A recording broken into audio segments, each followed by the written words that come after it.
안녕하세요 여러분, and welcome back to my channel. I feel like I was right in my first video of 2017, which you can check out right here or right there, somewhere in the top, that I will not be sticking to my uploading schedule at the beginning of the year because deadlines and assignments and just uni. However, that is all in the past. I'm done. I've submitted everything I needed to submit. I wrote everything I need to write, so I am done. And considering how today's Thursday and I usually upload my weekly Korean series on Thursday, I decided to kickstart our learning in this new year with a video that has been really highly requested by a lot of you, which will revolve around motivation and how to keep it while you're studying Korean. Obviously, the suggestions that I'll give you guys are not only applicable to Korean language, they're applicable to learning any language.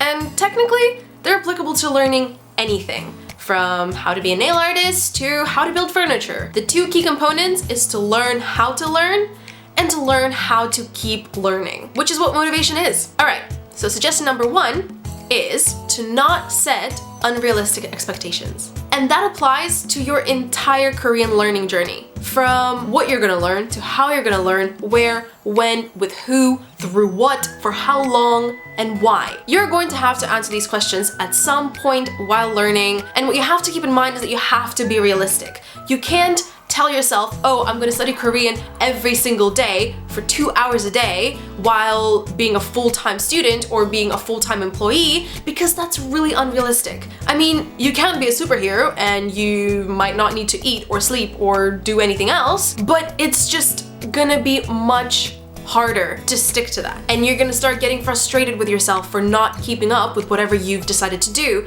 and that's not gonna make you happy. And why would you wanna do something that doesn't make you happy? So what you should do instead is make sure that whatever you decide to do, whatever goals you decide to set, whatever methods you would like to use, that they're realistic. Because realistic equals achievable, and achievable equals happy, and happy equals, well, happy. Alright, so now that we've got happiness out of the way, I have a little rant. You guys know I'm not a type of person to rant. I'm usually a very positive person and I try to be nice to everyone because I think that's the way we all should be, because there's no point to be mean to everyone. With that said though, everything has a limit. And I have been receiving one single question more than probably any question ever since I started publishing weekly Korean videos. And it's probably one of the most ridiculous questions I've ever heard in my entire life, and I cannot contain myself anymore. Alright, you guys probably have no idea what I'm talking about. So, suggestion number two is stop comparing yourself. So you guys probably realize that the question that I get the most is, how long did it take you to learn Korean? What exactly did you do to learn Korean? How many hours a day do you learn Korean? What is your magic formula? Wait up, there is no magic formula. It just doesn't exist. You have to put in the effort, you have to dedicate time to it, you have to be motivated, and you have to want to do it. But that doesn't mean that if someone did what I just said exactly, that it will work that way for you. Just because someone else was studying for 2 hours a day or had the luxury to study 2 hours a day, the same thing will work for you. Maybe your attention span is shorter, maybe it's longer, maybe you consume information in a different way, maybe you need more time, less time, other resources, it doesn't matter. No one is the same. So whenever I receive questions from people asking how long it took me, first of all, I'm still learning. I'm not fluent. I have not completed my studies of Korean and I probably never will. I'm not even fluent in English, even though I sound like I am. But that doesn't mean that you're gonna be asking me, oh, how long did it take you to learn English? Well, I've been learning English for the past 10 years. Does that mean that you need to have the exact same level of English as I do after 10 years? No, because we're not the same. We don't live in the same place, we don't have the same life, we don't talk to the same people, we don't utilize the language in the same way as each other.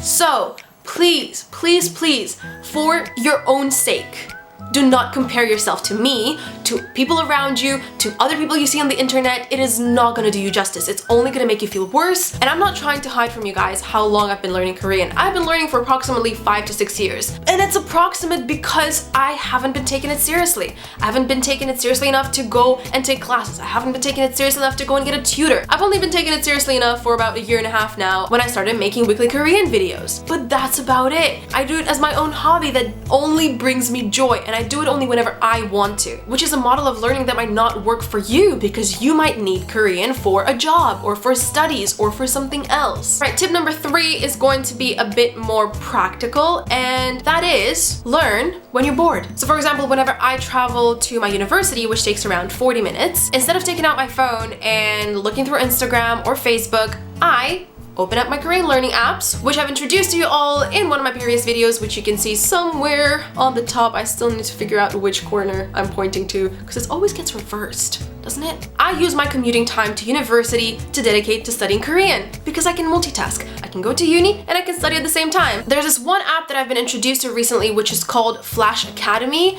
They do not have a full-on language course for Korean, but they do have a really interesting feature which I think is so fun to use when you're outside and you're commuting and there's lots of different objects around you. And this feature is called Translate an Object. So basically what this feature does is it uses the camera on your phone to capture any object around you. I'm gonna try and capture the camera in front of me. You take a photo of it, and the picture gets uploaded onto the website. It gets analyzed. It's analyzing it right now. And then it actually gives you an answer of what is in the photo. It gives you an English translation, which is said Canon DSLR camera. Wow, that was specific.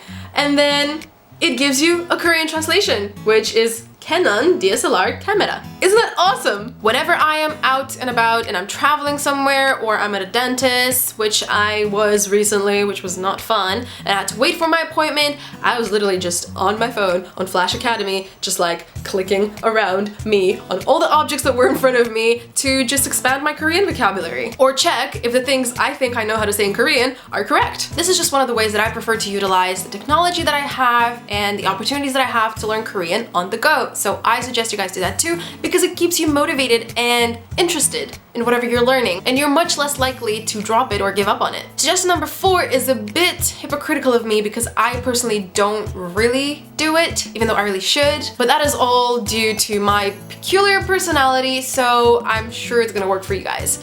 And the suggestion is that you should find a study buddy. Whether it's another foreigner who's learning the same language as you, or it's someone who is native in that language and you have a connection with, try to talk to them in their language. Figure out how to meet up and study together. With that said, I get a lot of messages from you guys saying that, oh, but in my town there are no Koreans, or oh, no one is interested in learning Korean in my town, there isn't even a culture center. What do I do? The answer is the internet. In 2017, this should be an answer to everything, as sad as it is.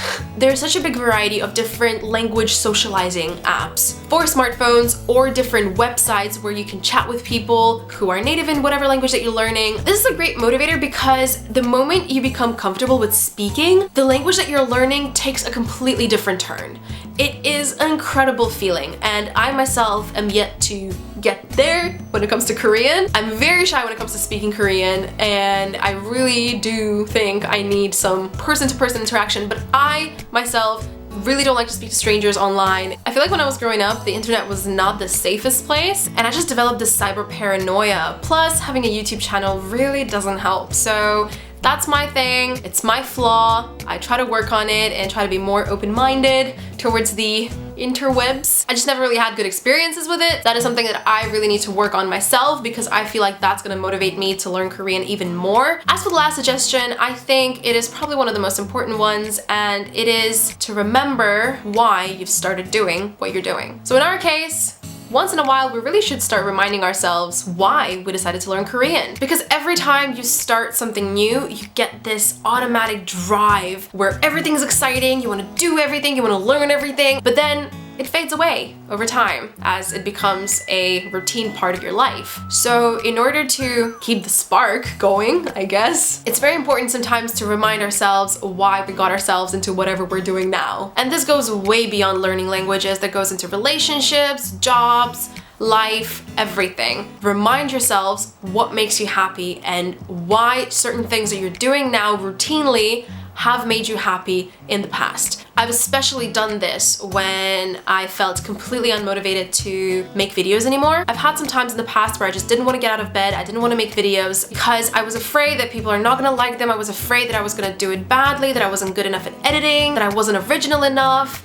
All these negative thoughts kept clouding my mind, but then I stopped and try to remind myself of why I initially started a YouTube channel. I wasn't trying to be popular, I wasn't trying to please an audience, I wasn't trying to do it for someone else. I was doing it just for me, for my own happiness, for my own enjoyment, and as a hobby, which I'm still doing it now, and these reasons have not changed over the years. Except now I feel like I have a bit more responsibility because I'm actually producing educational content, but that's besides the point. What I'm trying to say is that your learning journey is going to have ups and downs. You will have times when you want to stop and not do it anymore. So take a break. Don't force yourself to do anything that you don't want to do. It's like forcing your body to eat something that is gonna make it sick. Doesn't make sense. So yeah, that is it for today's episode. I hope you enjoyed it. Let me know what motivation tactics you use, what strategies, what techniques. I really want to know how you guys keep yourself learning Korean. Is it my weekly Korean videos? Is it my blog posts on my website? I really hope it is. But if there's anything else, let me know in the comment section and I will read it and respond. Hopefully. Yay. Alright, I hope you guys are all staying healthy and happy and that you're having an amazing day, an amazing week, and yes, I'll see you all soon. Bye! 안녕!